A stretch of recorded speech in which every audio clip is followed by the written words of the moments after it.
Ladies and gentlemen, welcome to Emory University and the Woodruff PE Center for this evening's matchup featuring the visiting Berry College Vikings and your Emory Eagles. Now the starting lineups, beginning with the Vikings. Starting in goal, number 1, Alyssa Stevens. Defender number 3, Kendall Scott. Midfielder number 7, Vanessa Bellinger. Midfielder number 9, Kirby Matthews. Midfielder number 10, Haley Stewart. Forward number 11, Lauren Kaler. Midfielder number 15, Samantha Hilsee. Defender number 16, Anna Salisbury. Defender number 22, Megan Radasta. Defender number 23, Carson Gilliam. And defender number 24, Caitlin Ramsey. The head coach for Berry is Lorenzo Canales. He's assisted by Eric Gentilello. And now the starting lineup for your Emory Eagles. Starting in goal, number 0, Danny Staffen. Defender number 2, Nikki Bat. Forward number 5, Sophia Dillon. Midfielder number 10, Madison Phaneuf. Midfielder number 15, Lindsay Bresco. Defender number 16, Paige Santee. Defender number 18, Danielle Darius. Forward number 21, Abby McCarter. Defender number 23, Lily Dresner. Midfielder number 24, Samantha Hilsee. And forward number 26, Shivani Bell. The Eagles are coached by Sue Patford. She's assisted by Valerie O'Brien and Mike Wentzler. The referees for tonight's match are Thomas Brigman, Vanessa Rodriguez, and Wes Williams.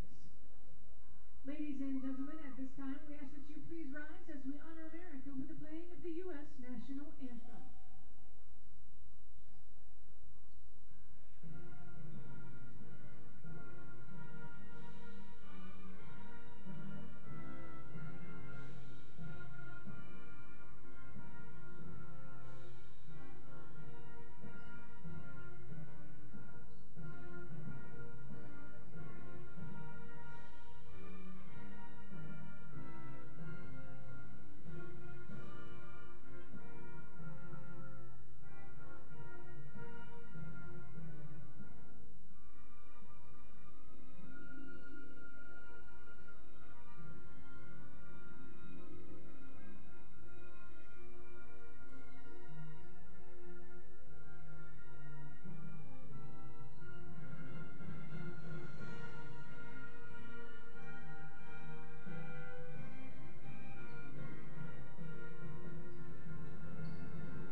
And we welcome you inside the Woodruff Physical Education Center here on the campus of Emory University. You just saw the starting lineups. It's the Berry College Vikings and the Emory Eagles. Appreciate you joining us here. With Riley Doak, I am Justin Hanover.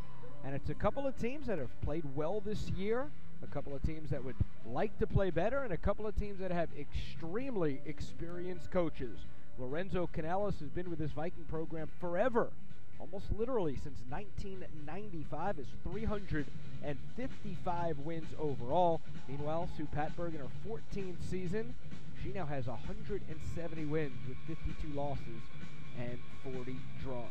The Emory Eagles will play that 4-3-3. Meanwhile, it looks like Berry will play one or two players up top. Maybe not parking the bus exactly, but I think Riley coming in, Emory probably is the team that you would expect to be more experienced and more skilled. Sure, and this game is really important with it being a regional game. So for Emory to be able to really maintain their regional standings and hopefully improve them, this is a big win for them. We'll see Alyssa Stevens in goal, the freshman, 4-2-1 overall with a trio of shutouts. Bunch of defenders, Megan Radasta, Carson Gilliam, Caitlin Ramsey.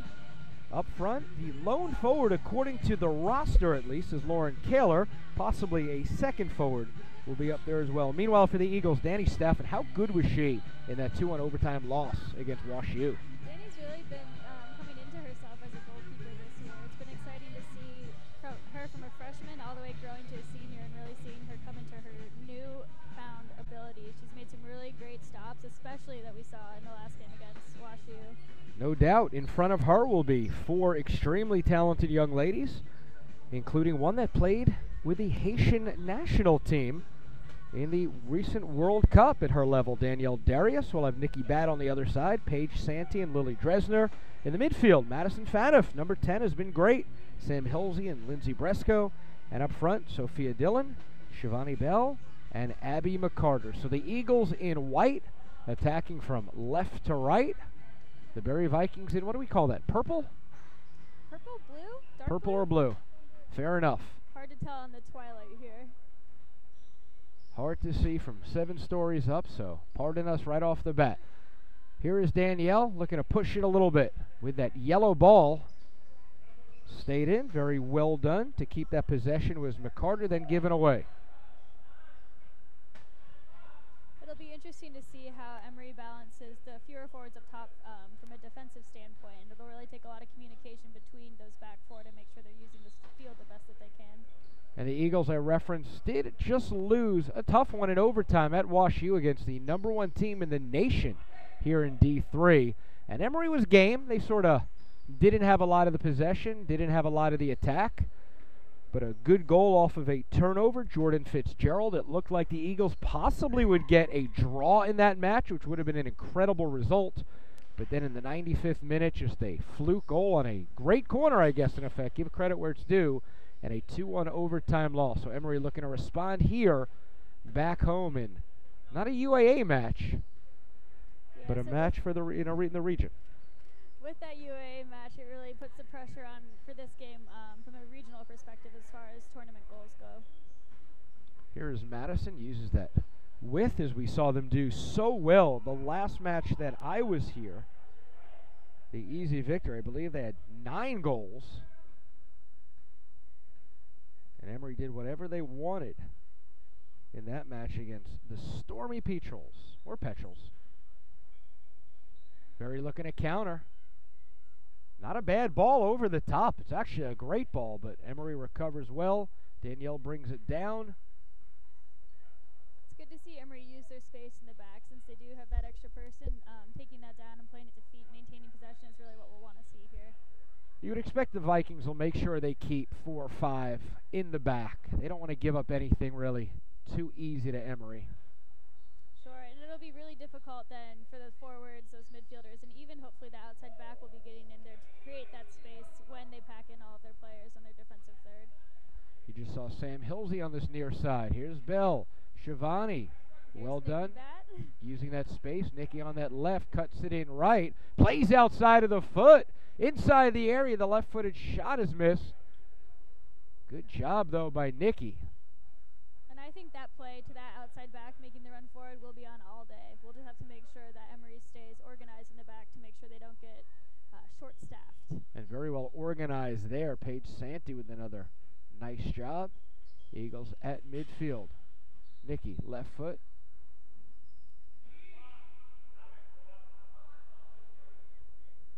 I think you can sort of tell how this is developing here just 3 minutes in. Eagles will be possessing the lion's share. There's Gilliam, the sophomore from Lassiter. The Lassiter Trojans a state championship women's program here. They beat my Campbell Spartans this year in the second round of the playoffs. Lassiter, a premier program in the state of Georgia for women's soccer. Football team struggling a bit, though. Football team when they had Eddie Prince and Hudson Mason. A beast, and Danielle keeps them onside all the way 40 yards across the pitch. Ooh, and just an extra touch. Good defending and a goal kick. So many good high school sports programs. I know you're not from here, so you're familiar more with that Ohio area maybe, but Sure. Georgia's just got great football, real competent soccer and basketball. There's Danielle. Dispossessed. Lucky number 7 on it. Vanessa Belanger out of Knoxville, a freshman. Dozen shots on goal. There's the giveaway. Shivani 1v1 on the keeper. Here comes Bell, and she slides it in. Oh, what a save with that kick by Stevens. Interesting defensive play there on Dylan. Looked like they kind of held her up. When you say held her up, though, you're not saying for a foul. I'm saying foul. Well, that's advantage. Sure. Shivani comes in 1v1. I don't want that foul. Hate to see it that early on in the game, though. That's a great switch. So well done. McCarter trying to get that angle. Cuts it back. Here's Abby. Lays it across, but a lot of purple jerseys in there. Good attempt to poke it in the air by McCarter. That gets blocked. Great opportunity.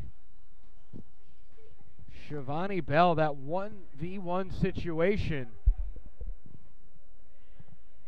Well done, though, by Stevens, a freshman, to cut out that angle. She made it difficult on Shivani. Shivani maybe should have done better, but she did a real nice job, the keeper, to cut that angle down and make it hard on her.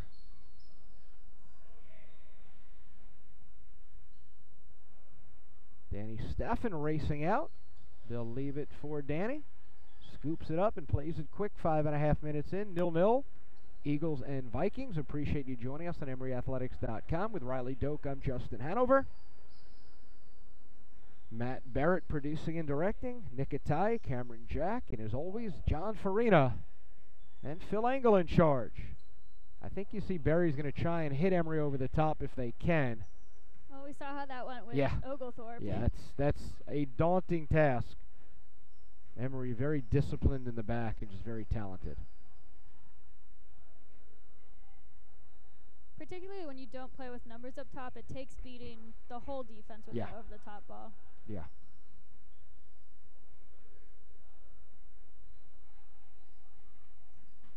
Here's Paige Santee with plenty of time.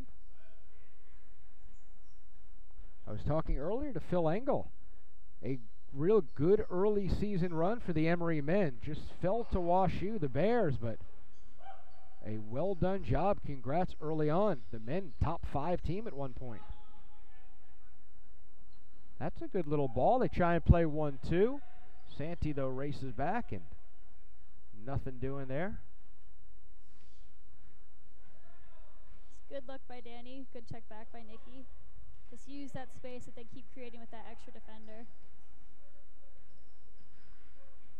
Berry will give that little distribution for Danny. You could tell they're not going to be pressuring high.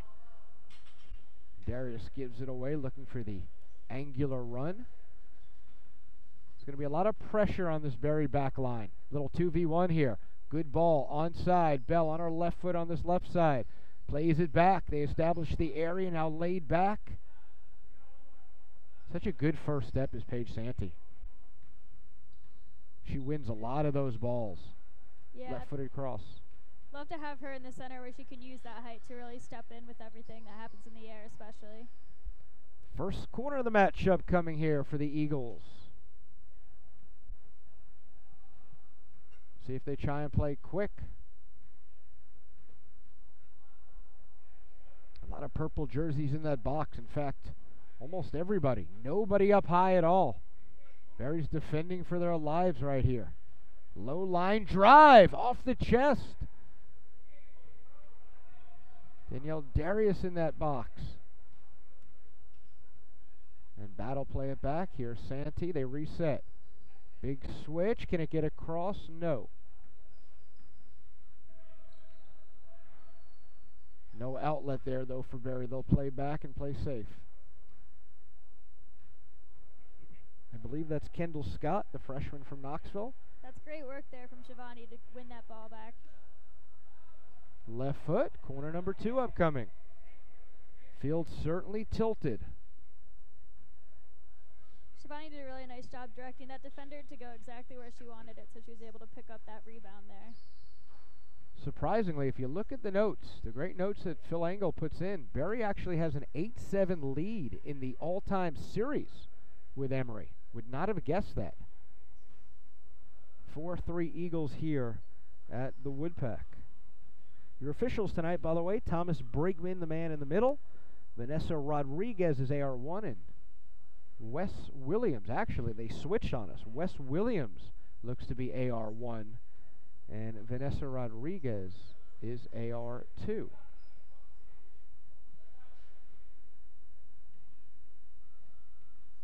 You can tell the Vikings, the way they're going to try and score is just pop one over the top. Maybe an Eagle makes a mistake, slips, does something out of the ordinary. In the run of play, they're really not going to have a whole lot of success, one wouldn't think. No, it's not going to be a big build-up from the back through the midfield to the forwards. Right. They've skipped the midfield almost entirely every time they've had the ball.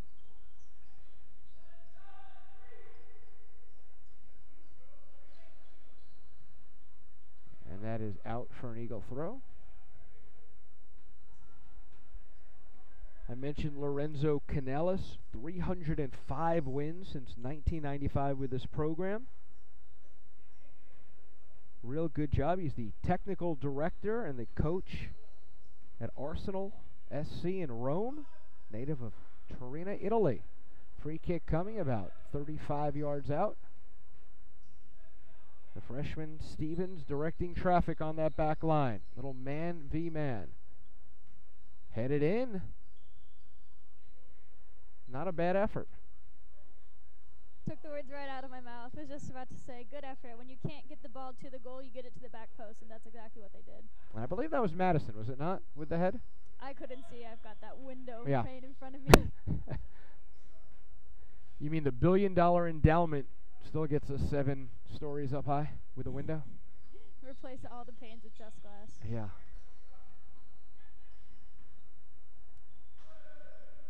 Danielle Darius, you see, all the way in the middle. No reason to guard grass on this near side. Now she'll try and open up. Ball still on that far side. You mentioned it earlier to me before the match that if Emory can get one of these outside backs going up the field, you get a big switch and you attack with the outside backs. That's certainly a formula for success.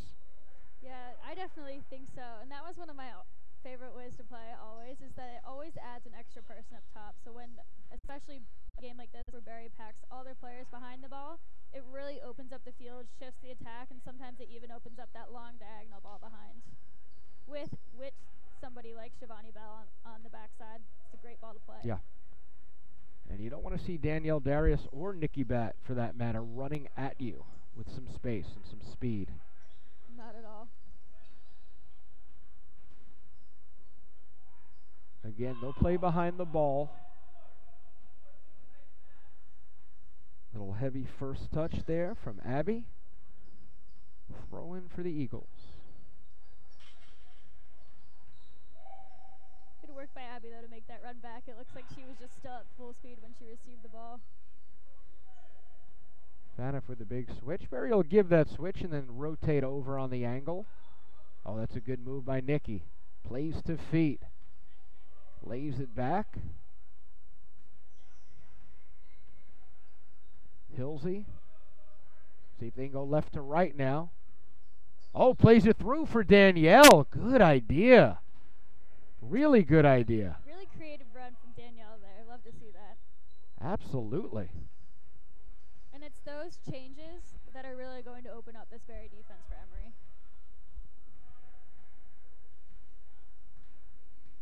play like that, though, you think that's all Danielle just using her soccer IQ, or is that something they can work on in training with Coach Pat Berg? It's one of those things, it's a little bit of both. Obviously, Danielle's been playing all summer, so she's been probably making a lot of those runs. But it comes with repetition and seeing really what your options are. So when you practice something like that in practice, you add it to your repertoire. And in a match like this where, oh, here's a little bit of a chance, heavy touch, where you feel confident you're fine in the back, Danielle can go a little more forward than if this was, say, against a Wash U, where you say, you know what, let me sit back a little bit more. Shivani on this left side, who's that off of? Corner kick. You feel confident where you can go up and you keep Paige and Nikki and all the others behind the ball, so you can be a little bit more aggressive. Oh, for sure, especially on plays like this. The Berries got all 11 behind the ball. Yeah, they literally have every single person in the box. Line drive over the keeper and over everybody. Rolls out for a throw and see if Emory can press in that corner as we get some substitutions coming in. Sometimes it gets a little awkward as a defender when you've got nobody back. It's tough to be able to make that call when to go forward, when to not. So runs like that for Danielle are definitely a green light. Other times it's a little more ambiguous, which I think is what Barry's hoping to capitalize on here.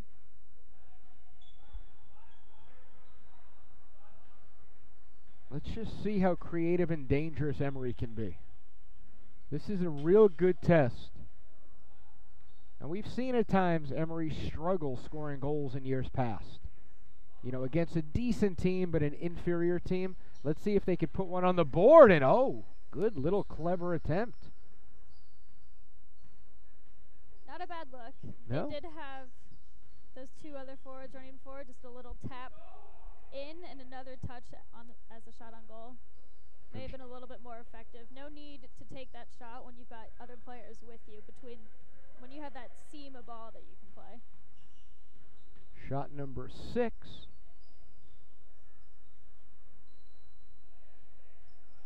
And I think that's part of the reason why Emory struggled to score is that was a good opportunity. It's just you can sometimes make it better. Now that's a good ball going through. Here comes McCarter. Good ball through. It just played wide. Bell on the back post. Very good soccer. Well done. Two great balls. With Shivani's speed, I thought she had a chance.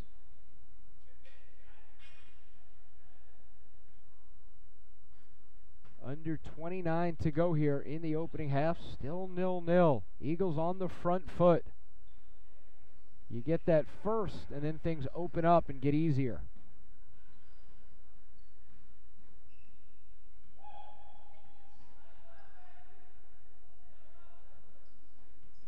That's a good little possession. Good triangle formed. Belanger dispossessed. Yeah.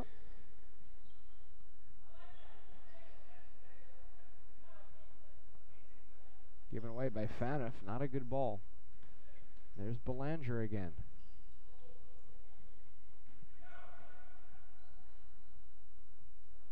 A little bit of a high press right here from Barry. Coach Canales maybe switching some things up, trying to throw a wrinkle in, a couple of minutes of high press. No problem for Danielle. McCarter now comes back to it. It'll be interesting to see how the increased pace of play will change. Yeah. Whether Emory's going to be able to find that hole or not.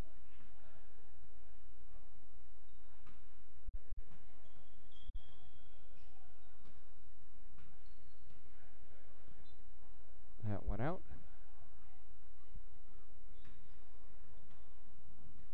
And there's still plenty of time, but obviously in situations like this, we've seen it all the time.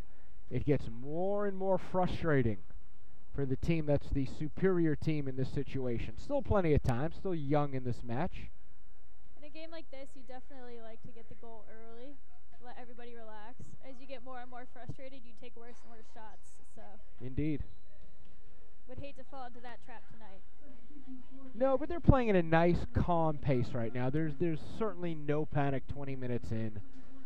Definitely not. Emory's choosing their opportunities. They're playing the ball wide. They're keeping their possession and building out of the back, so it's good to see. I think, though, Coach Canales has switched things up a little bit. It looks like they're playing a little higher. They now have 2 target players.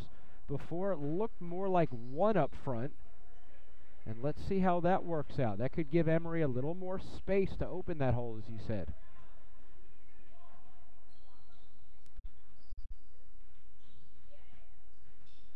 The coach maybe not liking the lack of possession and the lack of an attack at all.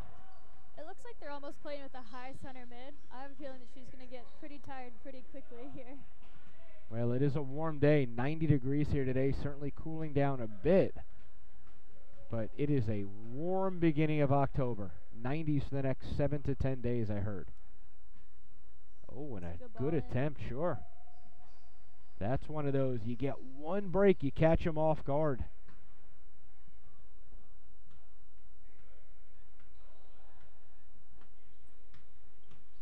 McCarter tries to one-touch it, gives it away.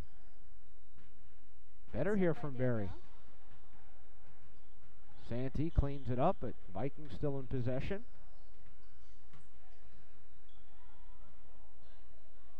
Potential giveaway. A lot of purple jerseys, though, rallying to the ball. No real help here for Emory. Hilsee, just a bit too much.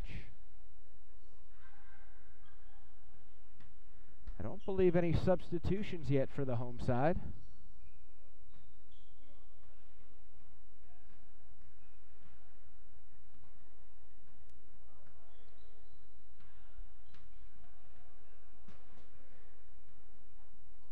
I think that ball back will be Emory's friend for this game to really give themselves more space to work with. And then they're really looking to switch it. You can tell the body language when they get it, look to switch it quick if possible. Exactly. Not sure the idea there. No problem for Alyssa Stevens.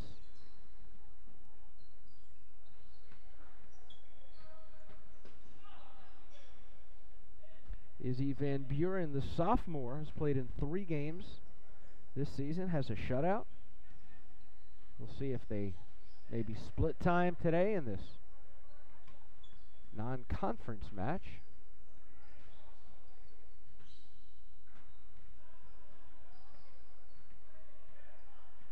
We approach the midway mark here in the opening half. Still 0-0. It's going to be tough to turn on Danielle, that's for sure.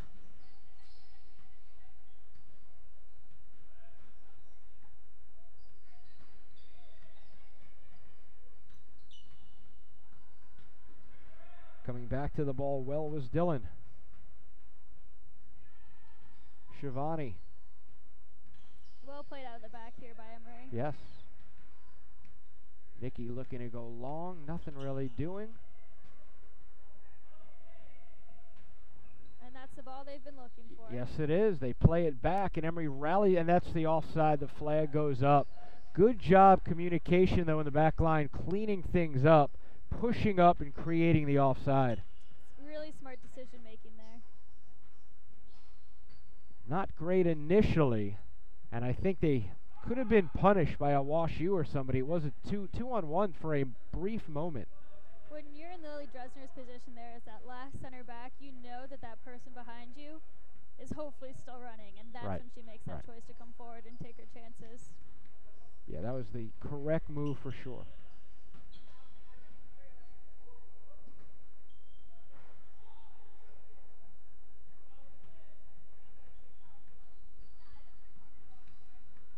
Being a sophomore, I wonder if she would have been on point with that last year in her first year. Or if that was one of those growing moments you see.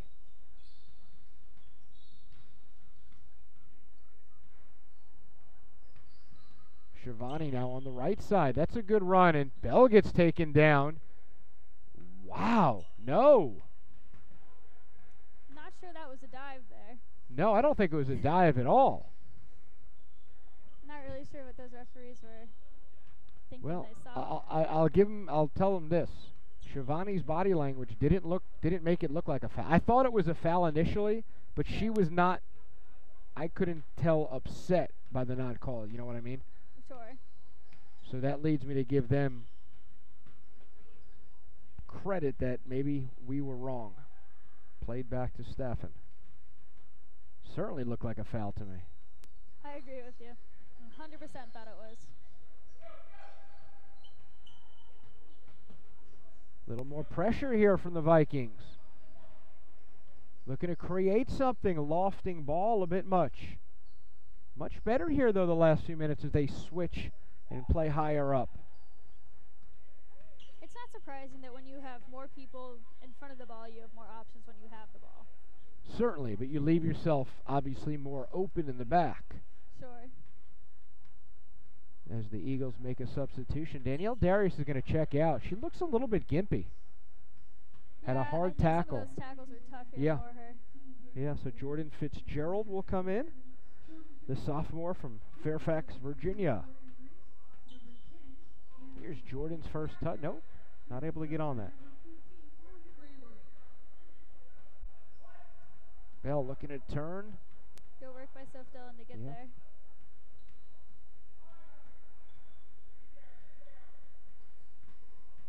Little backspin, and it stays in for a moment. Thought that ball was going out, but it spun back a little bit.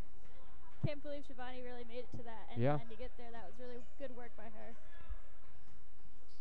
Seeing that pace we saw a couple of years ago when she was a freshman. Had a little bit of an injury last year, I think set her back. She came in like a house on fire, though, that freshman year.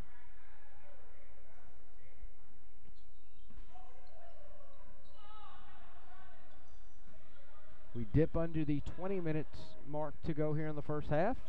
Riley Doak, Justin Hanover, here at the Woodruff Physical Education Center, better known as the Woodpeck, in Atlanta, hot Atlanta. See if they can play quick. Can Abby go quick? Nope, she'll leave it for Jordan.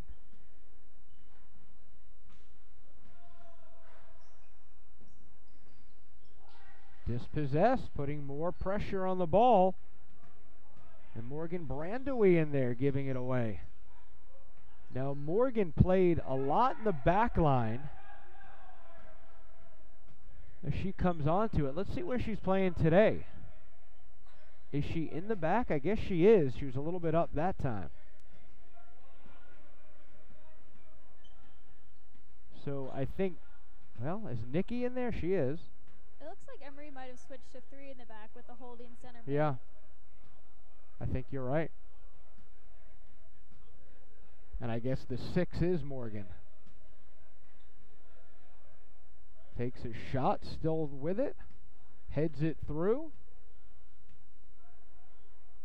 Lindsay with a cross shot.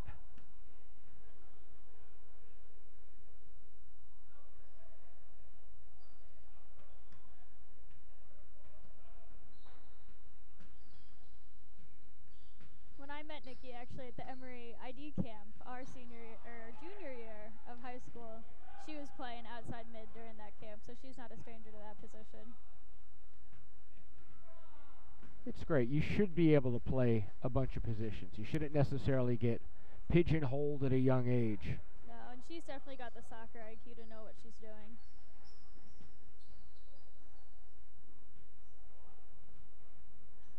I like this a lot better what Barry's doing. They're a little bit of a threat here. They've got to make Emory work.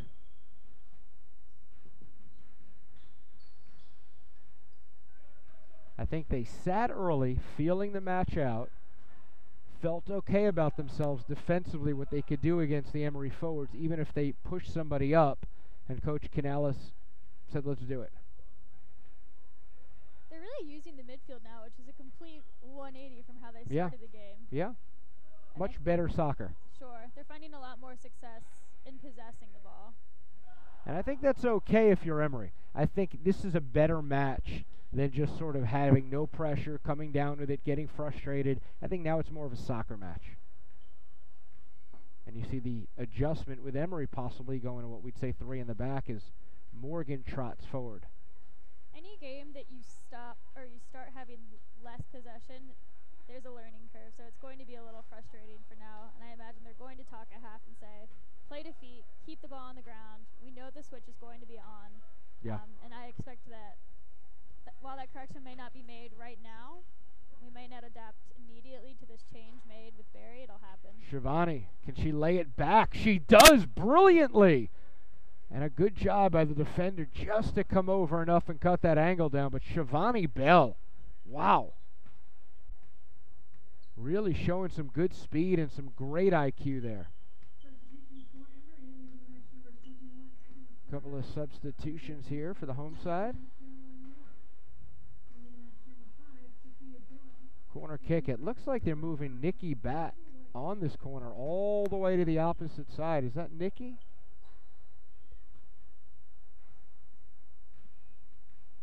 It's too dark for me to see the Navy numbers. No, I think that may be Samantha making an angular run. Barry pushes up a bit. Oh. And they're going to call a corner kick, number 5.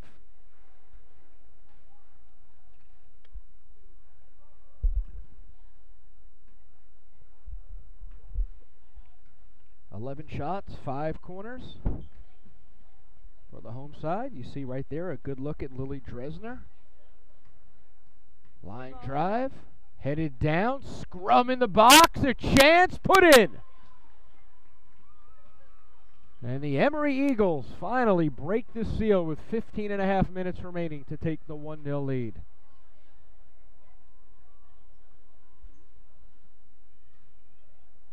Let's see who that was. Very well done. Finally, the dam broke there on shot number 13. It's a tough fight in the box there for Emory. They really were working to get that ball in the net. Well, that's one of those things. The defense can't let it bounce around like that.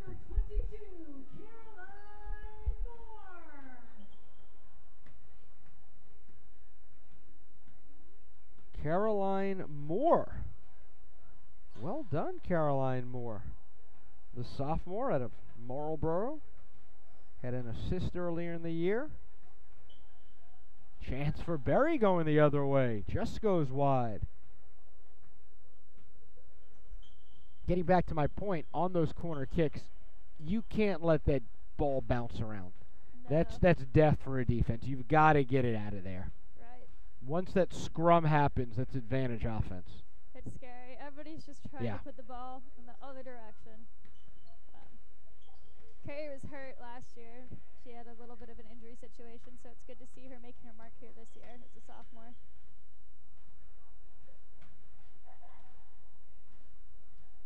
So Caroline Moore, the difference. I didn't even note when she came in. Was that her first touch? Did she just come in basically on that corner? I'm not sure. It's pretty amazing. May never happen again on a first touch for her. Played across. Keeper comes out well, and Stevens. Emory looking for the second. But if that is Caroline's first touch, brilliant. I almost did that once. Actually, I think I did do that once. I came in a match, first touch, put it in. Yes. Here's running at their defense. Plays the ball down, and a good chance. That's some good soccer there, just not able to execute in the end. Yeah, it's a tough ball to wait. Everybody's going at full speed, person with the ball included, and you've only got so much real estate to work with. A lot of upside, though, if it does work. Oh, for sure. Worth it every time. Oh, look at Nikki. Oh, well done. Little Leo Messi over there. Flipping the ball over her head.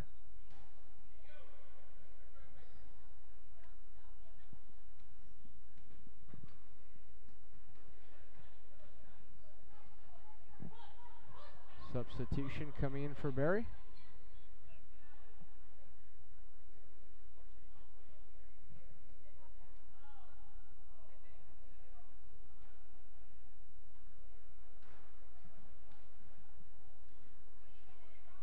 Long shot.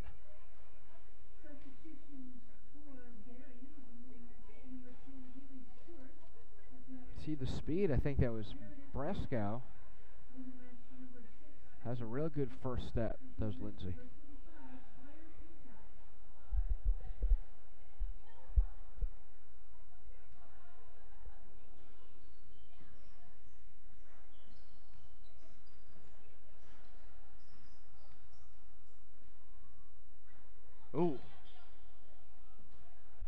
maybe the first foul of the match. The first called foul of the match. Yeah.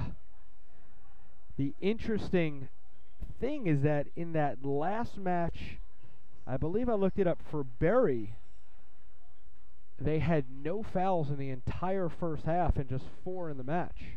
I believe it was Berry. It's interesting. Yeah. Very clean team. Some of my coaches would have said that means you're not trying hard Right. enough. And look at this on the right side here. Coming with speed, laying the ball down low. That was Moore on the left foot.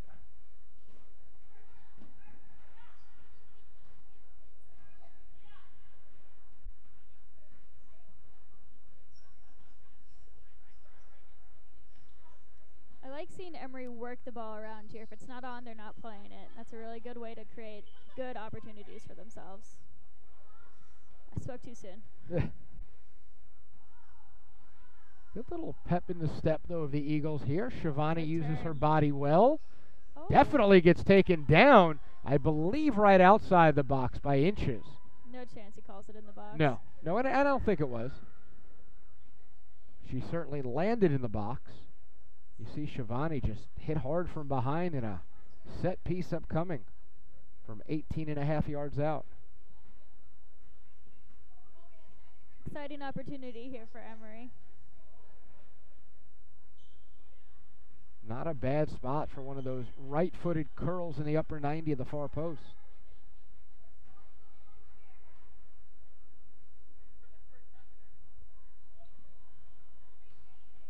Wall gets set. Keeper.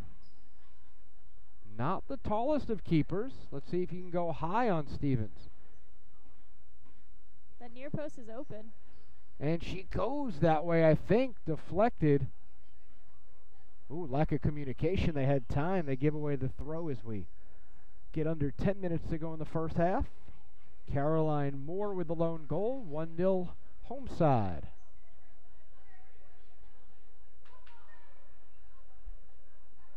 Double team in that corner. Well done.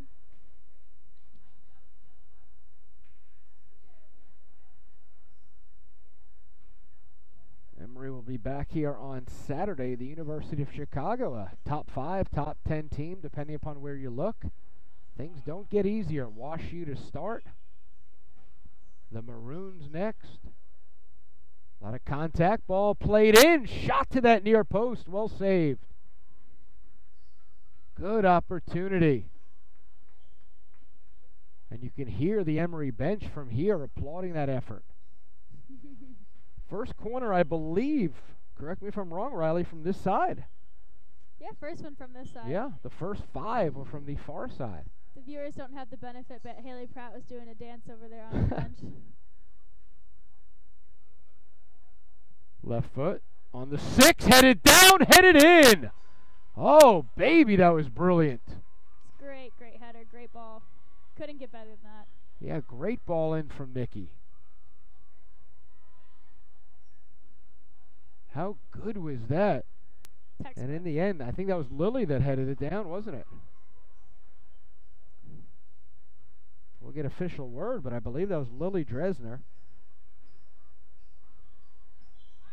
Almost unmarked, inexplicably so from the defense, but don't blame the offense for that. No, I don't know where Yeah. the opposition was, but glad to see that we finished well. And it was Lily, so defender to defender.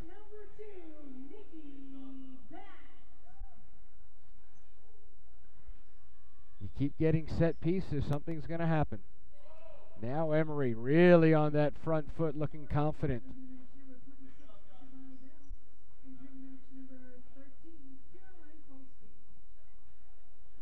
8 minutes to go first half. Caroline Moore and Lily Dresner, not exactly the way it's drawn up to be the offensive weapons, but so far that's what's happened.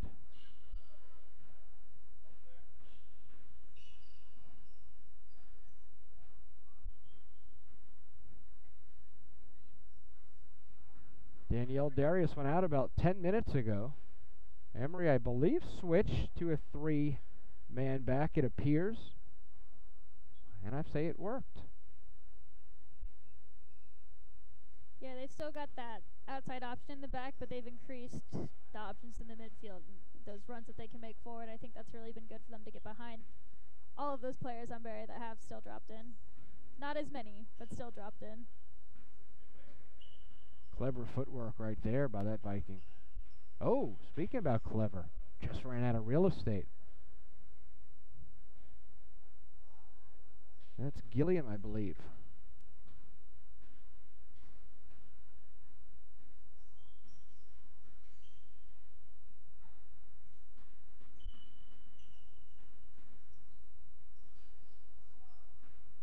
Hamilton, good turn. Hilsee, calm ball. Good work. Yeah, that's going to stay in. Left-footed cross.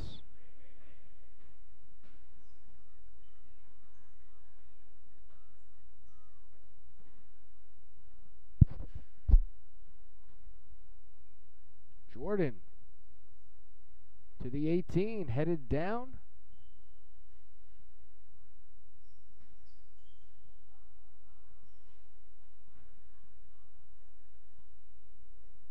So much energy by Caroline Moore. Yeah, and she has speed too to go with Yeah. it. It's been exciting to see her and Shivani on both the outsides here, chasing down those over the top balls. Very impressive is Moore.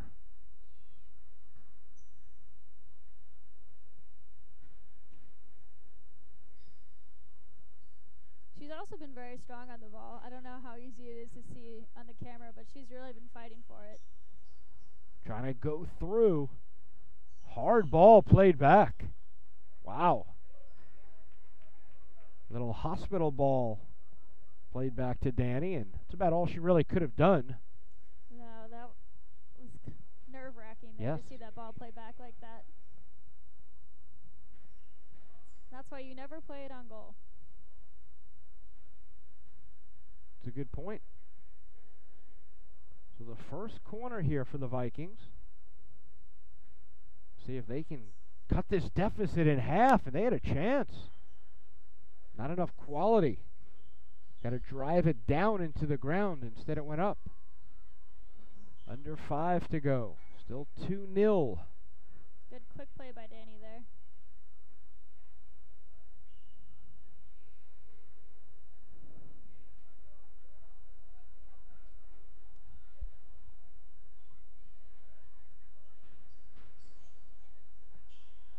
It's so valuable to have a goalie that's comfortable with their feet so that they can play that possession in the back until you have an option out rather than just kicking it forward and hoping for the best. These days it's mandatory. If you don't have a keeper that can play with their feet, you're in a hole right off the bat. Keepers must play with their feet. You see what Germany does with their keeper sweeper. It's now a deficit if you can't have a keeper play with their feet. In the past, maybe it was a real benefit. It wasn't normal. Now you must. For sure. It opens up a lot of options with what you can do. You just have to these days. Everybody's too athletic, too fast. You've got to be able to react quickly.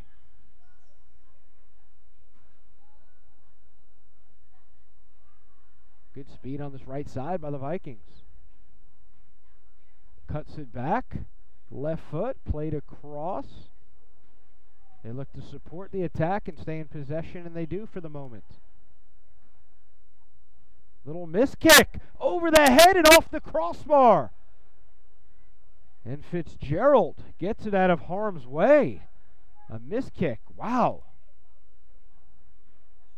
Sometimes it's better to be lucky than good, Danny Staffen. And you are very good, but that time you got lucky.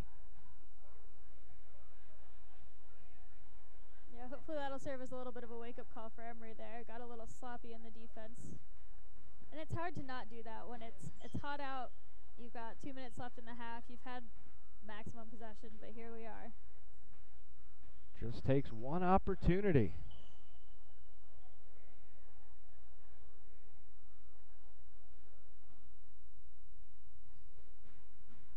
I don't think Coach Patberg's going to be happy with the ball like that.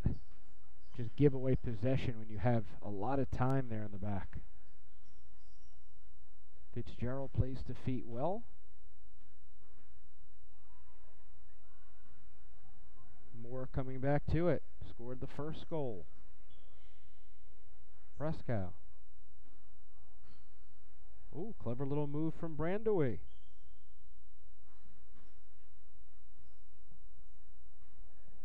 Hilsee plays it across. Played in 1v1. Can she turn? Almost. Well defended.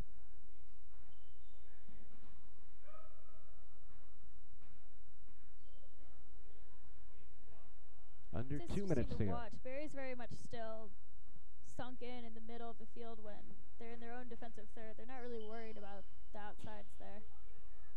Well, you've got to pick your poison, and the least dangerous spot is the outside. Sure. It's leaving the centers on Emory, everybody in the center field, struggling to find options. Because they're surrounded by Barry players, not because the Emory outside players aren't open. Well, if they play quick and switch, then that's maybe the answer. I think that would work. I think that would be a good call. They'll see when they come off and they talk about it with each other. Sometimes it's tough to have those kinds of communications while you're still playing a full game. Yeah. Meredith Beretta, the senior, coming back well out of Alabama to gain possession there. Final minute to go here in the opening half. They play all the way back to Danny. She's got time, uses that left foot, retains possession.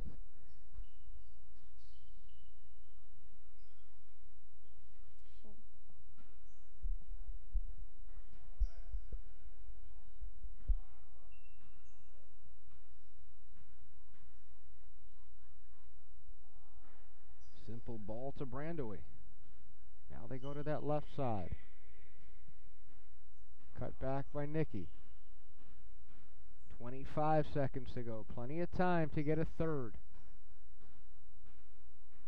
Right foot from bat. Still 15 seconds. Misplayed. Fitzgerald. 10 seconds. Brescow plays the feet. One more. Yes. 4 seconds. Time. Put across. And a good opportunity. Good way to finish the half. Would have been better if they could finish the play. But a good first half all in all, Riley. Oh, no, a good first half. They played really well to the back. They've been doing a good job finding the outsides. They've fallen out of that behavior a little bit, but I'm sure that they'll talk to each other, figure out which runs work between those center players and their outside players, and find feet. And hopefully Danielle Darius is not hurt. Hopefully we'll see her at some point in the final 45. She left in the last 20 or so minutes, so let's keep our fingers crossed there. Caroline Moore with 15 and a half to go in the half, and then Lily Dresner off the corner from Nikki Batt 8 or so minutes later. So we go to the break. You see the score. Eagles up 2.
When you're in college, you kind of find out who you are. And throughout your 4 years, you develop yourself with all the different experiences, which leads into dedicating yourself to your community, to your family. So when you're a senior, you're coming out a well-rounded person.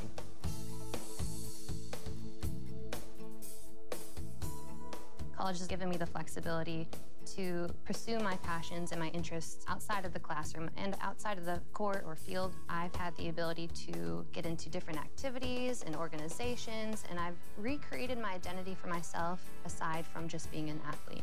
Getting to be involved in a lot of different things, ranging from obviously being a student athlete to getting involved with my campus and my community, and not only being allowed to do that, but being encouraged to do that. The opportunity to be able to study what I wanted to and continue to play the sport I love, to have the professors know me on a personal level, all of those things came together very nicely in one package in Division III.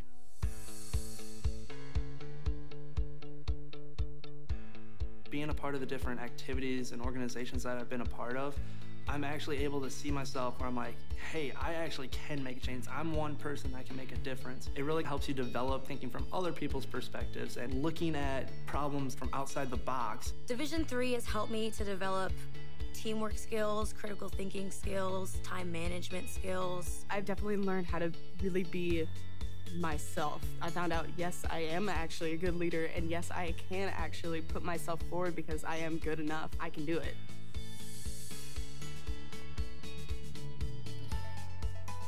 Coming in to college, I just wanted to get good grades and to do well. But it also made me realize that I have a lot of different career goals, and I've learned so much about myself that I was always like growing and changing. When I got to college, it forced me to step up and become more of a leader, and I think that was something I had the capability of doing, and forever grateful that being at a Division III school gave me that opportunity. You have to dedicate your time in the classroom, you have to dedicate your time in the gym, on the field, on the court. Our coaches and the entirety of the athletic department, they valued the student athlete going out into community and trying something new and getting involved in campus life. You can get involved in so many different things. So the possibilities are truly limitless for what you can do with your college experience. You can kind of make it your own in the Division III setting. So I would encourage people who want to have flexibility to pursue different interests and passions to go D3.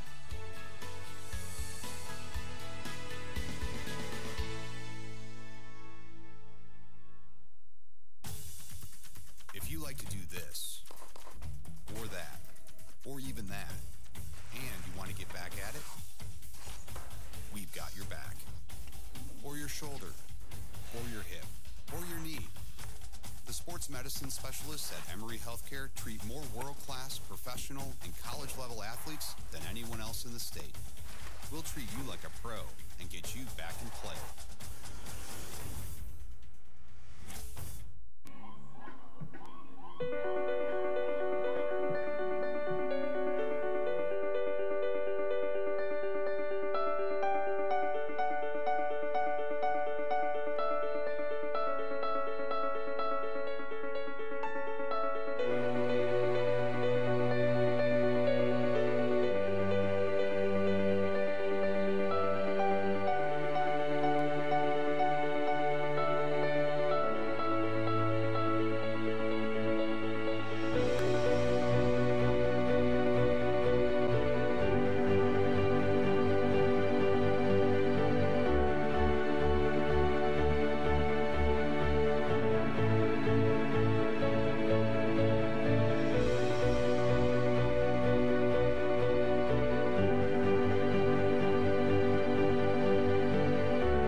Moments away from second half action. Berry in the purple on the ball, trailing 2-0. Appreciate you hanging out with us. Riley Doak, Justin Hanover here on EmoryAthletics.com.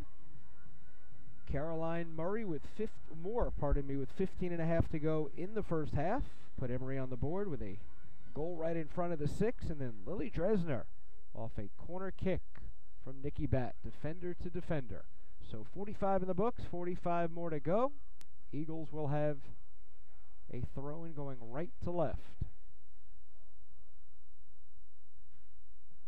See what each coach had in terms of an adjustment. Looks like Emory's back to 4 in the back.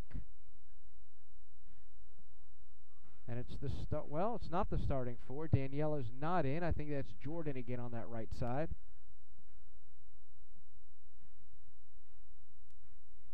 Oh, clever dummy in front. And the keeper comes out well. Good idea. I love that little dummy in front. So dangerous. Definitely good to know where your players are, who has the best opportunity on the ball there. And Riley will go pitch level after the match and speak to Coach Pat Berg. It was working pregame, so we should be all right. All the kinks have been worked out.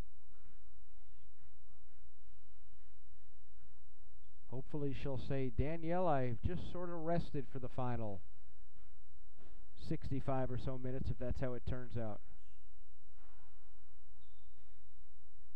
Miss kick, shot, over the bar. And I like that chance there. I know I've been ripping on the long shots here, but the goalie was going to be out of position. The defenders were out of position. That was a free shot at that ball. Lindsay just put a little bit too much on that. Had a chance to put it up top.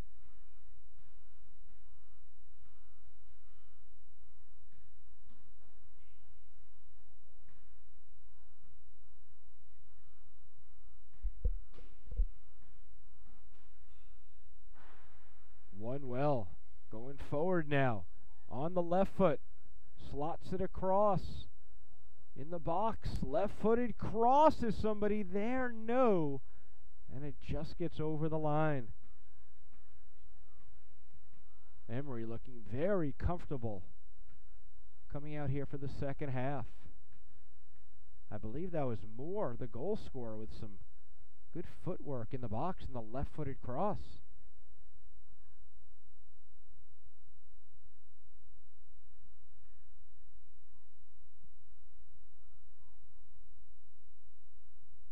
You almost see Caroline earning a start the way she's playing. She wants it, you can tell. Yeah. She's putting that all on the field. And right now, working hard to open up. Just couldn't bring it down, but constantly moving. That's how I teach my daughter. I tell her team, if you're not moving, you're probably not doing something right. And she'll win that throw with her aggressive defense.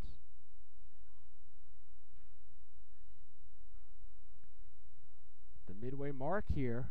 She's my woman of the match, and here she goes again. Like a little Energizer bunny.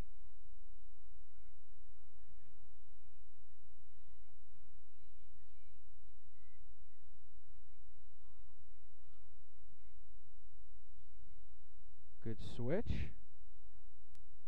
Rachel White, I believe that is. The freshman. That it is. Yeah, the freshman out of the Baldwin School from Bryn Mawr, Pennsylvania.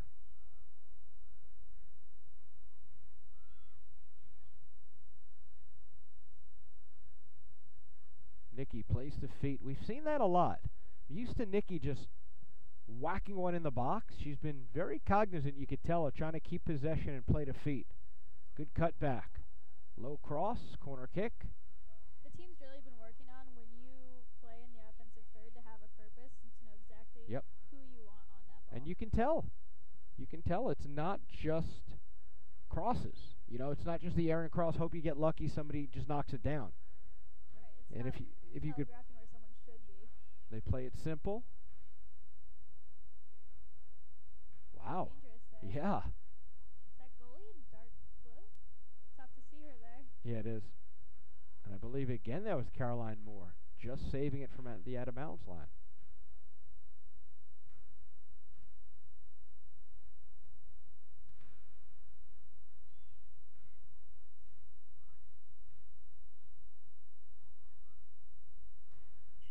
see a lot of new faces. Lauren Mahoney, the freshman from Brookline. Some good experience right now in this match from the young ladies.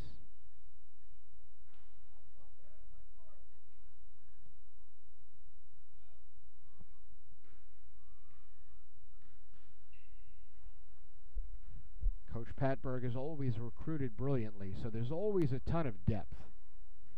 I'm not saying you don't lose a little bit without the Danielle Darius of the world on the pitch, but you certainly feel confident in the next wave of Danielle Dariuses that they could hold their own at this moment. There is no huge drop-off, which is always Right. a luxury as a team. It's also great when that same depth is between classes, so that way they have the chance to play in games as they're coming up and getting older.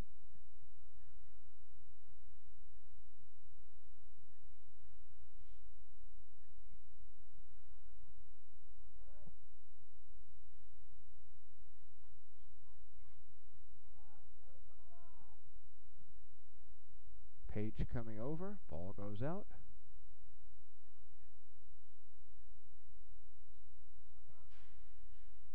Under 39 minutes to go, Eagles up 2-0. Riley Doak, Justin Hanover. Appreciate Cameron Jack and Nick Atai on the cameras. Matt Barrett producing and directing. And Phil Engel and John Farina running the show as usual here at Emory. Phil taking over for the legend and John Schwartz and holding his own. Phil's been here, I think, 4 years now. Riley, did you work here as a freshman? I did. You've been here a while. Was Phil here? He was here when I was here. He was here. Wow. So Phil's survived the whole class. It's his first graduating class here. They don't graduate till May. Slow down. Well, you are going to graduate, though, right? Yes. Riley, incidentally, if you don't know, the sister of Jordan Doak, who is on the Emory squad, a little bit banged up. Now, if she's injured, though, she's out there at home matches, right? Is she going to travel or no? No, she wasn't in St. Louis. So how many do they take on the road? Like 17? I'm not sure.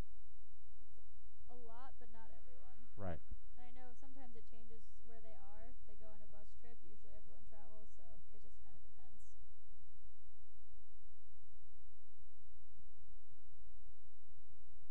Extra seats on the bus don't cost any money. Right.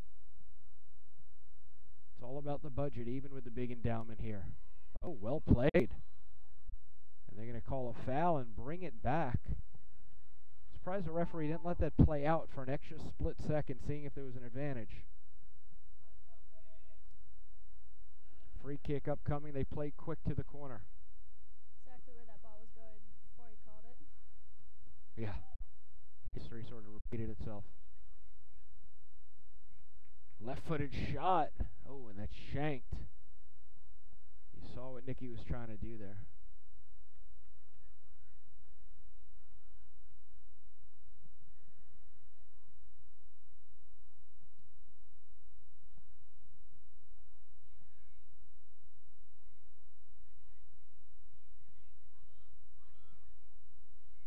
Good pursuit there by Caroline led to that. Her running hard to the ball, even though she gave it away, led to it coming back to the girls in white.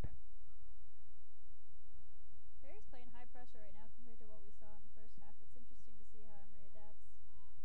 Eagles playing very well, though. It's very low pressure right now. They're just feeling good. You could tell they're out there playing soccer, comfortable. Nice and easy right there. See if they can get a little switch. Caroline again.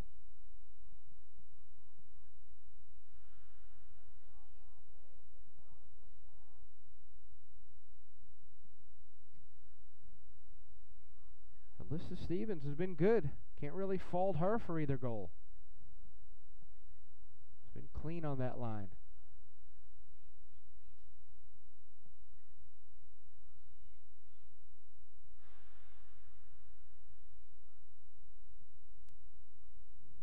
5 minutes remaining.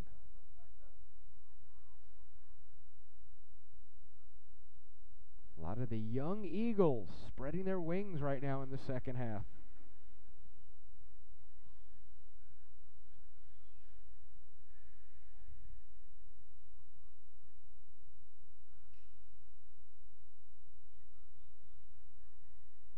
Mahoney. Good job by Lauren. Nikki Bat cuts it back. Clever. Mahoney with a lot of room. She switches it. Here's Fitzgerald. Oh. Tough spin on that one. Yeah. Get a handle on. Unlucky. Great idea, though. Good luck. It's good that they've been switching it around like we've been talking about so much. Emory now with 20 shots. Berry with 3. Corners are 7-1. A role reversal from the last match. A very good Wash U team.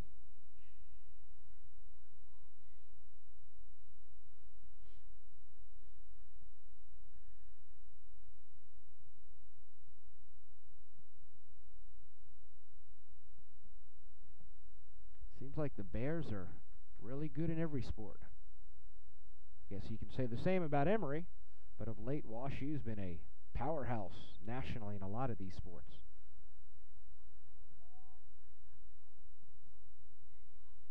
Nikki Bat not pleased with that call.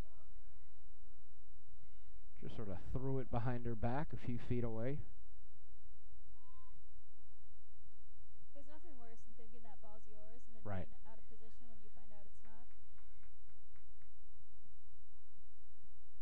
The way you check your shoulders on the pitch to see where the defender is, you almost have to check your shoulders to see what the referee calls. In a way, you could say it's tactical that ball is a little tough to get to. And the keeper comes out and Stevens very well. Good decision there by the goalie. It's a good run down that right side also.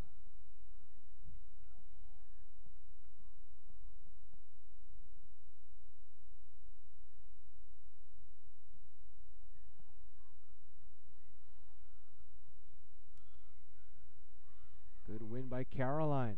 The first goal scorer today going down this left side. No quit at all. Here's more. Right foot.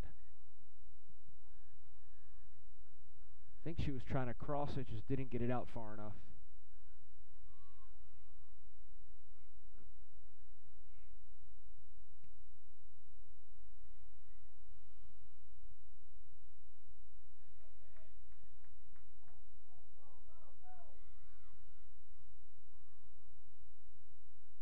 Good job by Mahoney. Does enough.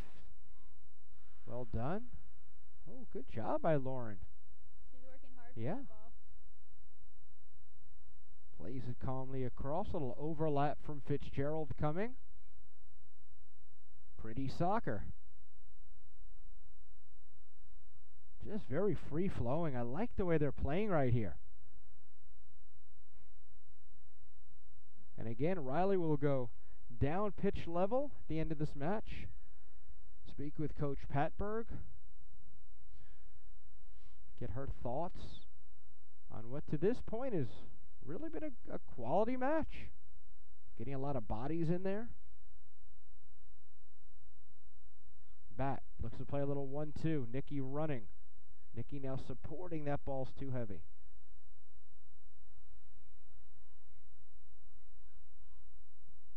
It's good for everyone to get touches and have possession in a game after a game like Wash U, where you feel like you're defending a lot more than you're attacking. This really is a nice match to have sandwiched between Wash U and Chicago. You get to have a lot of bodies in. You don't take it as seriously. It's an opponent that's, well, let's face it, not as good as Wash U and Chicago, but they're quality. If you make a mistake, Berry's good enough to make you pay. But it's a good middle-of-the-week match. Some smart scheduling there. Yeah. Obviously, the Oglethorpe match was a lot easier, so that's good to do in the beginning. Build up a little confidence, get that out of the way, and now you get a little more serious as that foul is called. Maybe a handball? Looks like very little contact, if any. They play quick again. Long ball played in.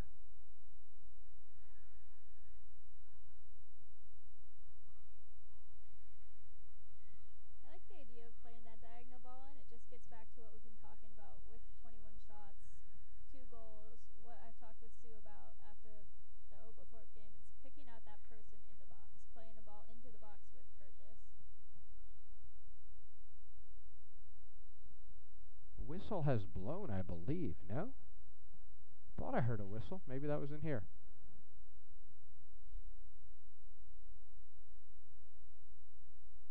Ooh, that's not the touch you want.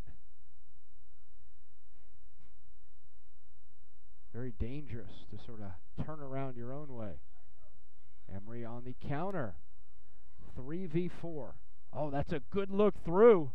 And again, look at Alyssa Stevens. Really heads up play back there. She did a really good job anticipating how that play was going to unfold to be able to make that diagonal run. Indeed. Good all the way around. Good ball through, good run on, good play by the keeper. Is that Caroline? No, that's not Caroline Moore. That's, I think, Lindsay. Too many blonde-haired ponytails. Gets confusing after a while.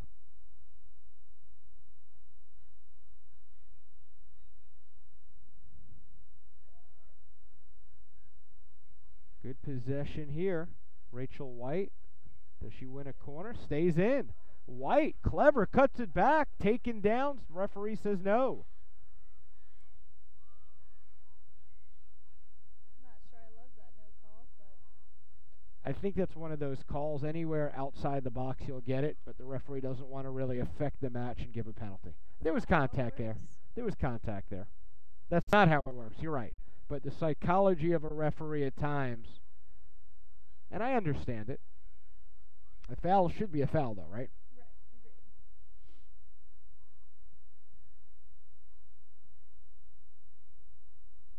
She definitely got nipped a little bit. It definitely wasn't the ball that got hit. Right, right. At all. Here's Nikki.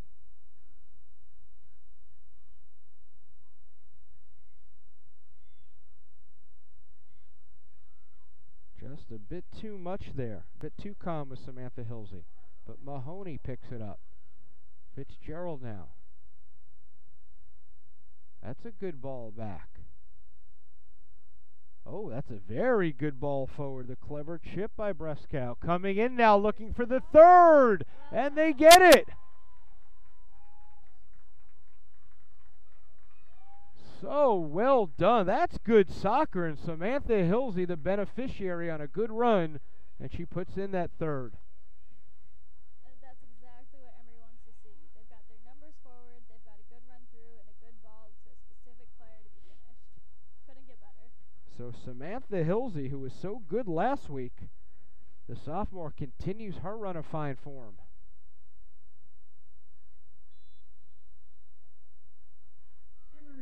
Such a good first 18 minutes to this half. Just comes so easy. They've been playing well, and it hasn't been the traditional starters. Right? It makes it that much more exciting. Whoever you put in there has just played well. Just like they've been playing together for a long time. You really see things coming to fruition what Coach Patberg's asking. Like right now, the quick throw, play a little switch, change the point of attack. Nikki bat on it. Okay, a little miscommunication there, but she tried to play to feet. Substitutions for Barry into match number 21, Riley Shapiro. Entering the match number 17, Olivia Nye. So hard to see her on the outside there. Jasmine Cruz. She's been doing a great job being open. Number 9, Kirby Matthews. Camouflaging in with the bench. Yeah.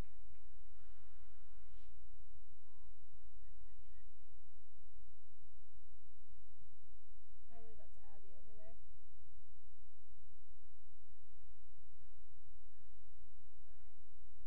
Just stay wide, use that width, keep a defender out there, and you open up a hole.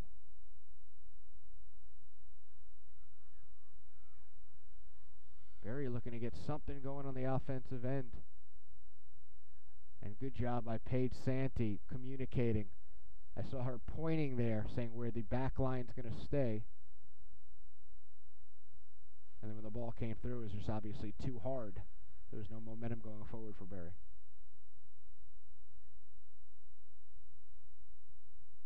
Good challenge there in the center. Yeah. It's always hard to go up for those balls. It's never going to feel good. Oh, speaking about not feeling good, getting whacked but still in possession is Caroline. Using speed, cutting it back. Very clever. Right foot across. Mahoney now is going to switch, I believe. Yes, she does. Fitzgerald. Little 1-2 possibility.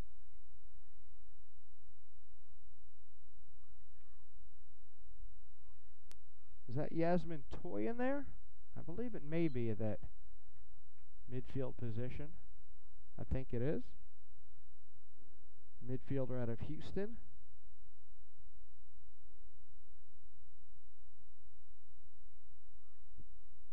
Service coming in from Lily Dresner. Defenders back around the 18, played in. I think she's just trying to sneak a shot in there. Yeah, it's one of those where an ambiguous back post, shot, cross, whatever it is. Kind of hope for the best. I believe Lily scored one of those last year, going the other way. I think it was late in a first half, or I don't remember it exactly. It's a far free kick like that.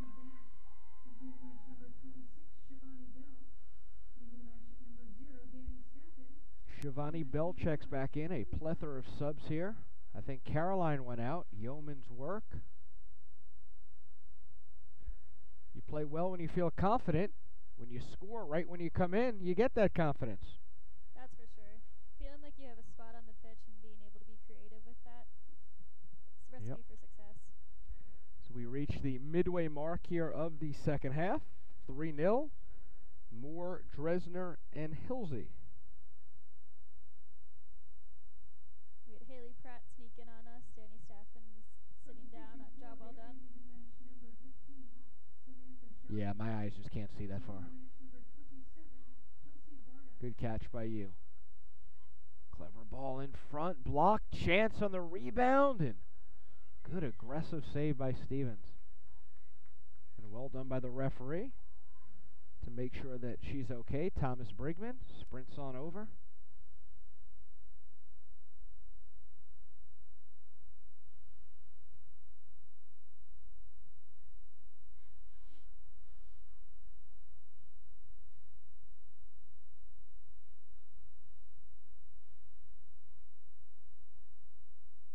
I mentioned Emory will play Chicago at 1:30 on Saturday. Meanwhile, Berry College will play Birmingham Southern in their next match.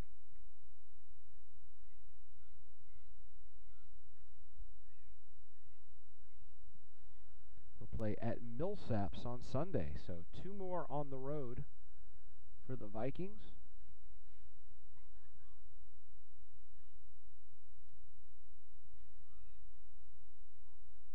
Malika Mohammadi. Malika scored a goal in that Oglethorpe match. She definitely did. The freshman as well. from Bethesda. These younger players on this team have scored. Yes. Well, they Oglethorpe scored match. 9 in that match, right? Jordan Fitzgerald scored against Walsh. She's a sophomore. That sails by the far post. Lily Dresner with the header, another sophomore. Carrie Moore, sophomore. It's good to see those younger players making a big impact while they're still young. It's exciting to think about what they can do in 2 more years.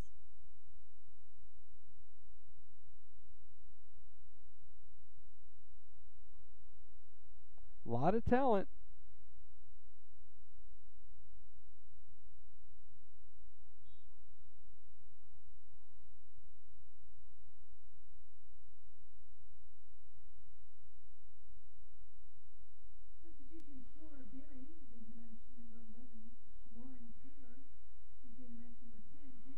Shivani plays it out wide. Here comes Bell. On her left foot, slides it across, right around the box. Back heel to herself, played up. Just wide by Samantha. So we narrow in on 20 minutes remaining. 3-0, Emory on top. Riley Doak, Justin Hanover, appreciate you hanging out with us here on EmoryAthletics.com. As we are closing in, believe it or not, closing in on near the midway mark of the season, I guess you could say. Goes by quickly. Definitely does. Fall break's coming up here. The Emory women's soccer players will be on campus prepping for that Chicago game. They have another one on Tuesday. Now, I heard you say you're going away. You gonna have a good time? I'm going to Nashville, yeah, so I won't be here for those. That'll be fun. Little country music for you. Not studying for my midterms. Well, you have to, no? Before and after. I went to Mardi Gras back in the day, and I had to study a little bit. Everybody was looking at me. Yeah. Everybody was looking at me like, "Are you serious?" It's like, I got to do it. That's my question for you. I guess I was. Serious, dorky, nerdy, whatever you want to call it. Yeah, I was studying. I had a hurricane, or a couple, but hey. Not sure that's known to help studying. Yeah. Now, at that point, you were not around yet. No. Just to show how old I am.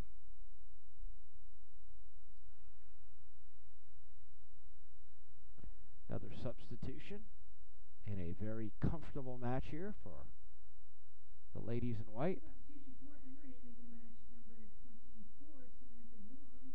Entering the match number 8, Kelly Walsh. Samantha Hilsee checks out. Kelly Walsh, another sophomore from New Jersey. Played in. Played almost in. This match just getting easier. As you can tell, Barry's run out of gas. I'm not sure if it's a lack of depth here, as obviously I don't know Coach Canales' team very well, but not able to really muster much here of late. 3-0, 18 left. Right. You hold on tight early on, you feel good, and then as it starts getting older, things come harder.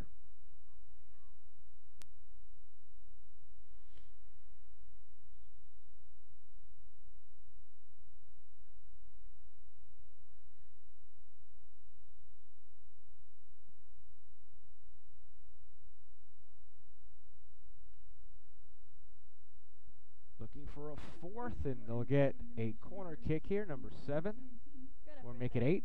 By the Berry defense. She wasn't letting that cross go by on her watch. Abby McCarter, they play short. Berry defense pulls out. Left-footed cross.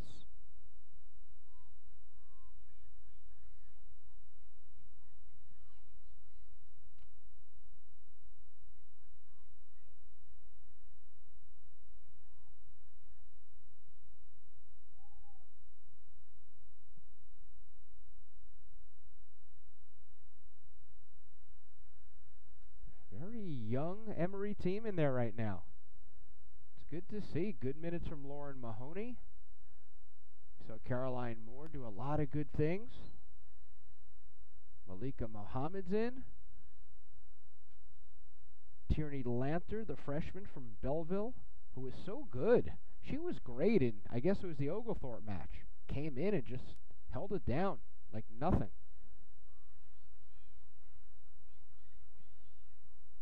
Giveaway, but Emory still has 5 behind the ball. QB5's tough odds. Yeah. Tough odds. Ooh.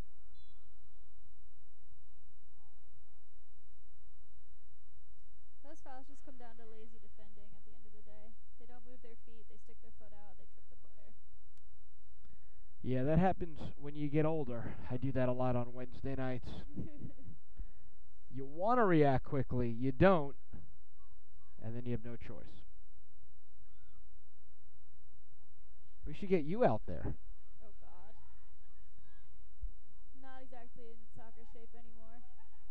We used to have, as that ball's played across, the great Lauren Gorodetsky, who played on this Emory team, 4-time All-American, came out a bunch and played on my team. very good, even in a men's league. More than held her own. So talented, then went to law school.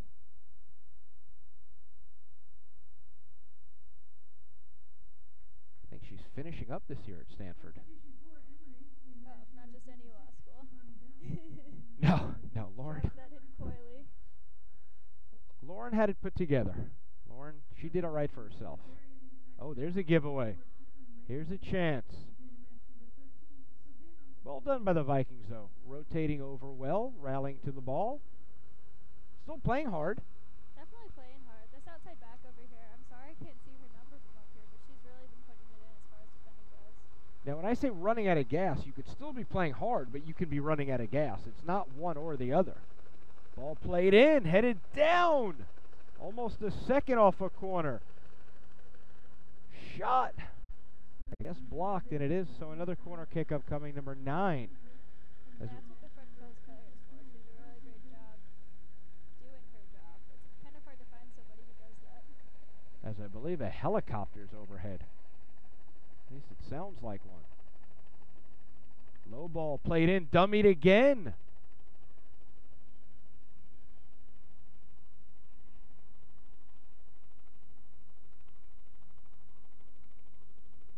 Is that Caroline Moore all the way in the back? I guess it is, because of the corner.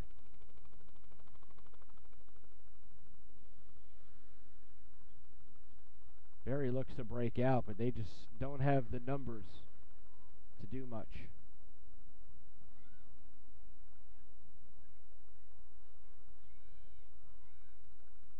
Mahoney starts it. Now it goes all the way back to this corner. Caroline Kolsky. Just couldn't get a handle on it. Substitution for Barry in match number 9, Kirby Matthews. Into match number 5, Amber Gwen. Kirby Matthews, Amber Gwen, the junior.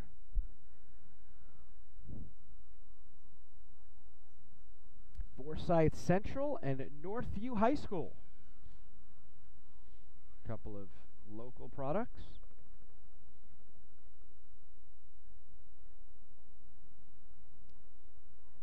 Samantha Hilsee from Creekview High School in Canton.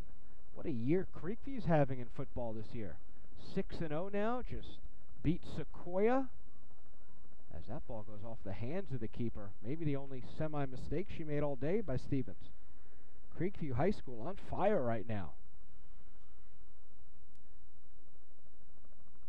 No comment? You're not up to your high school football? No? You haven't been following? Football, no. You don't do a high school radio show either on Friday nights, do you? I was just going to say, for those who don't know, this is Justin's other job.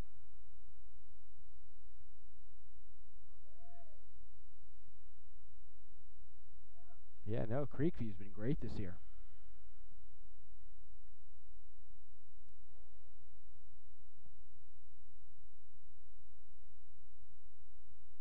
High school football in the state of Georgia, as good as it gets. Texas is probably the best overall, and then you have Georgia, California, and Florida.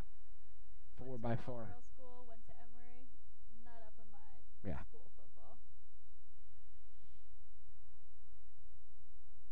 11:45 remaining. 3-0 Eagles on top. Moore, Dresner, and Hilsee.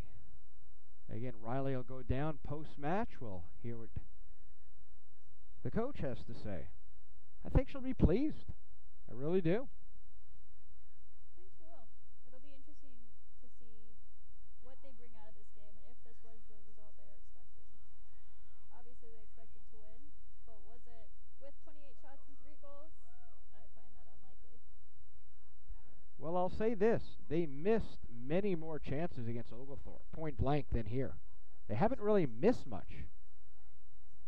Shot from distance. It's more about decision-making than Right. missing. I mean, they had more chances, obviously, so when you have more, you'll probably miss more. Right. But there were some bad misses, 6 or 7 in that Oglethorpe match, sort of point blank, that they couldn't finish. It's been these long shots that they take that kind of loft in or a miss hit that have really contributed to the shot total. Right, right.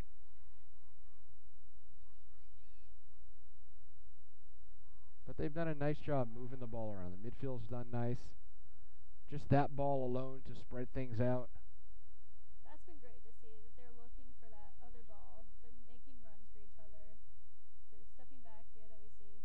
Little switch right to left. Playing a feet. Good runs coming to the ball. Little 1-2. They've been doing a great job making a small field big. Barry's been dropping in, and with their switches, with the different runs they've been making. You can tell they're working off the ball with the target forward coming back more, and they're actually playing it there versus just sort of run away, cross it, and hope something happens. Look behind you to see if the ball follows. Right. None of that. You can almost see the wheels turning on the young ladies, really wanting to play that possession of feet and then running off of it. It's a lot more fun to play that way, that's for sure. It is. It's a lot more of a mature style.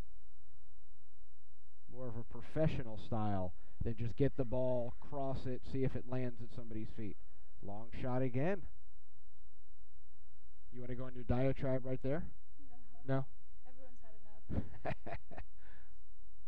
They know. The Riley tribe. I'll ask Sue how she feels about the long shot. I might find some good company there. Well, you know coaches. They've got to always find something, right? Otherwise they'd be out of a job. Right. No game's ever perfect.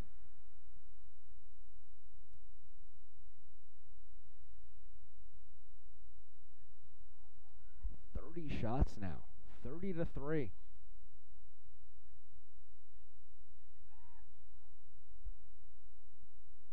Amber Gwen fighting.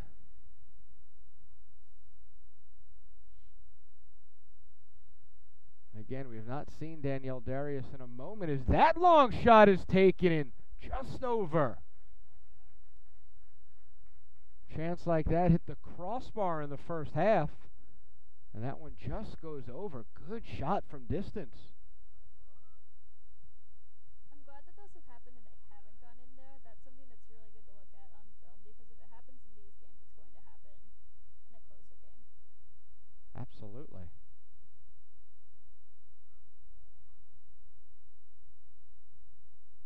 Now, if you're Emory, you just need to see this out.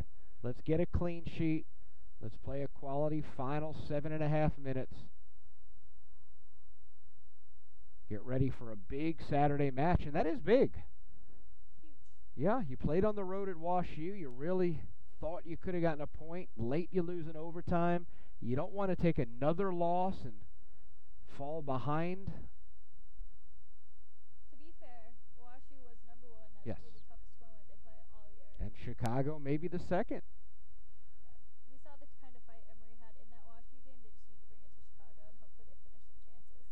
The back line is so good of Emory. They really shouldn't ever get their clocks cleaned. No matter how good another team is, they should be able to hold that back line together and always be in a match. Right. And then when Danny plays as well as I was told she did play, that's phenomenal as well.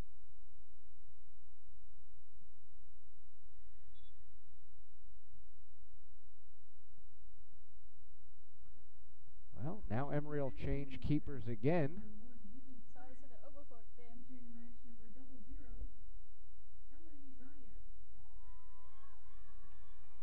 So they'll bring in Ellen, the freshman, out of Chesapeake in Severna Park, Maryland.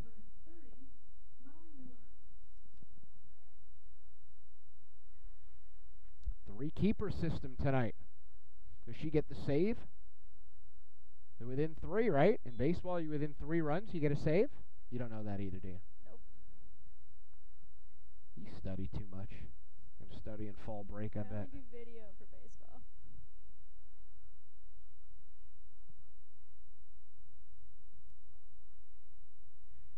So what's your second favorite sport then? Football. Okay. Not high school football or college football. Not college football either, huh? No, I'm a Steelers fan. You don't like the Akron Zips? Akron Zips. Ohio State's the big one, but never really bought into that. Ohio Bobcats? No. No? Toledo Mudhens? Showing off your Ohio sports. Well, that's baseball. I ran out of football.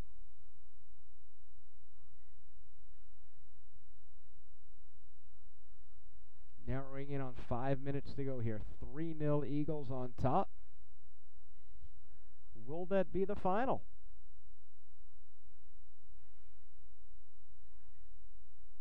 It's been a game effort from Berry.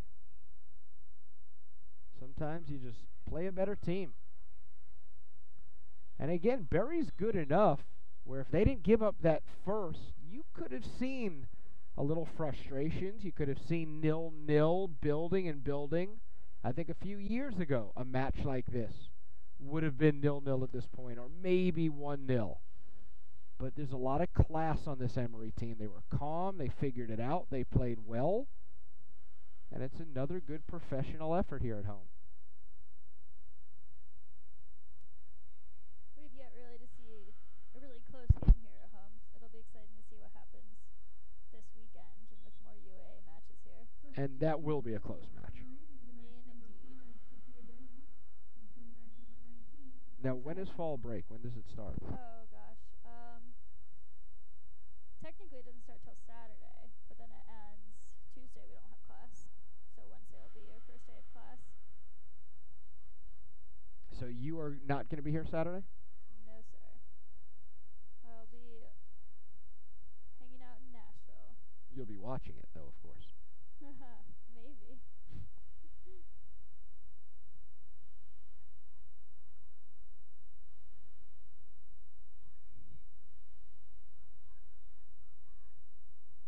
Going to the Grand Ole Opry, Country Music Hall of Fame. Have you ever been? No, I've never been. Very nice. I think I'm doing a bike tour. I'll have to see if I can stream it during my bike tour. That'll be fun. Ride on a bike and watch the match. If you fall, you fall.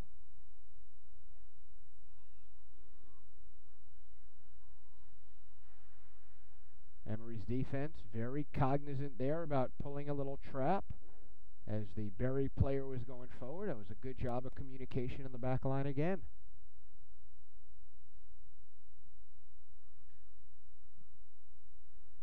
And that last shot seems to have given some Berry players new life, at least in their legs. Well, now you see the light at the end of the tunnel. You know you have a couple of minutes to go. I think they slowed down a bit when it was still 25 minutes to go and you still have a lot of time and you don't see this thing falling the way you'd like it to. Now, though, 3 more minutes, 5 more minutes. All right, let's push ahead. Let's get a goal. The psychology of it right now is, all right, we're almost done. Come on. It's almost like a race, a marathon. You know, you're at the midway point. You're exhausted. You're at mile 18. You're dead. You hit mile 22, 23. You're like, okay, we're almost there. Let's go now.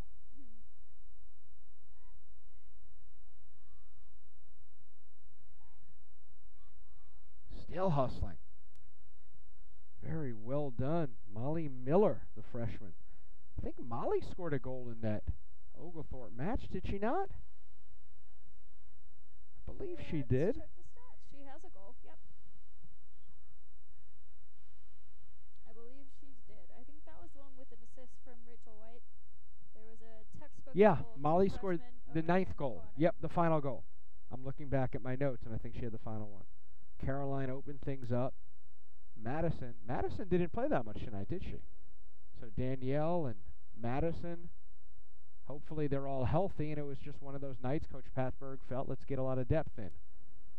Minute and a half remaining, 3-0 Eagles. Substitution for Emory, leaving the match number 13, Caroline Kolsky, entering the match number 5, Sophia Dillon. Caroline Kolsky, Sophia Dillon. Foul called. Vikings played quick, too quick. Riley Doak's going to go downstairs, talk to Coach Patberg.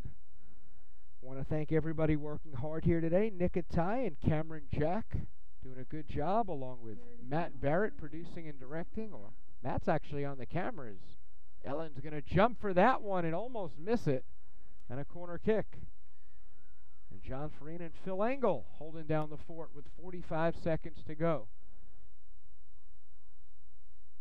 They play it short.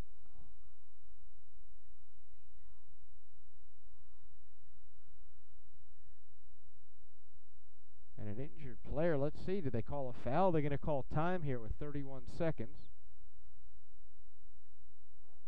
It'll be a goal kick. That'll buy some time for Riley to get down there.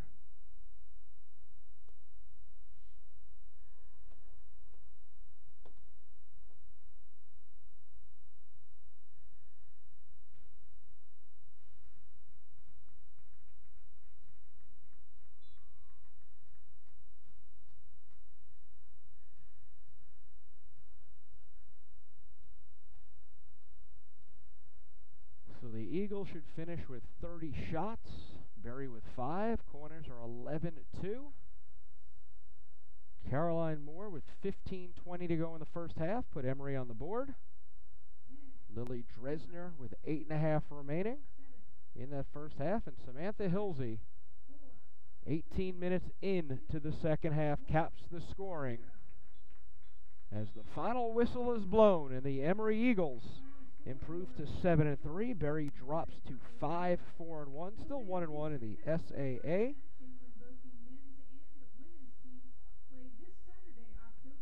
Coach Patberg now with 171 wins here at Emory, 317 overall.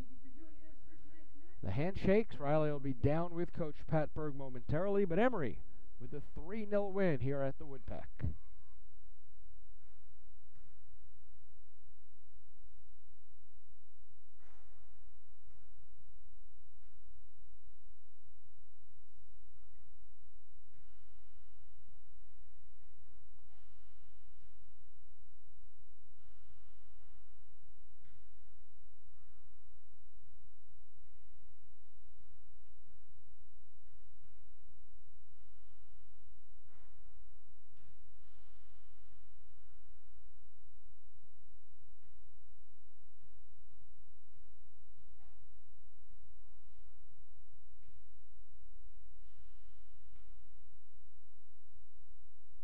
The goal scorers there. Both teams. Berry will run over to this side.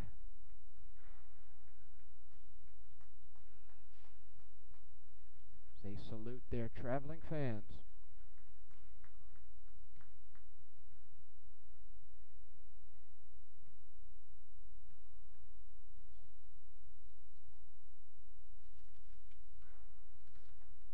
And there are the victorious Eagles coming on over.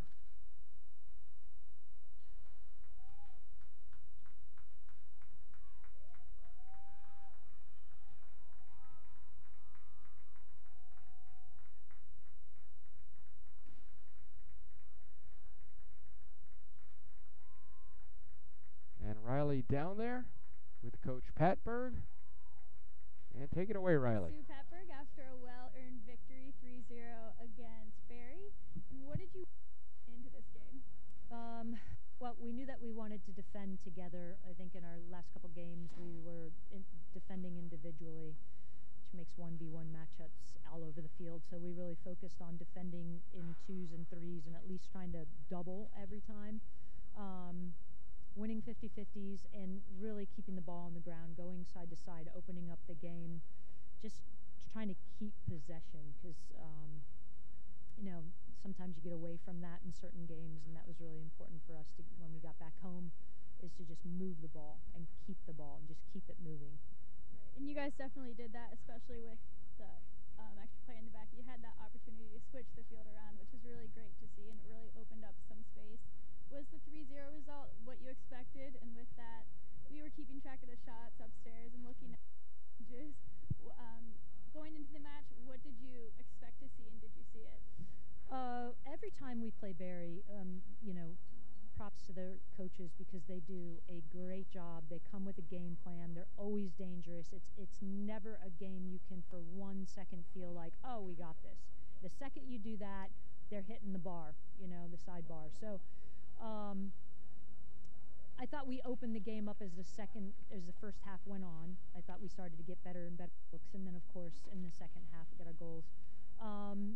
I think again, we're taking a lot of shots and not finishing a lot.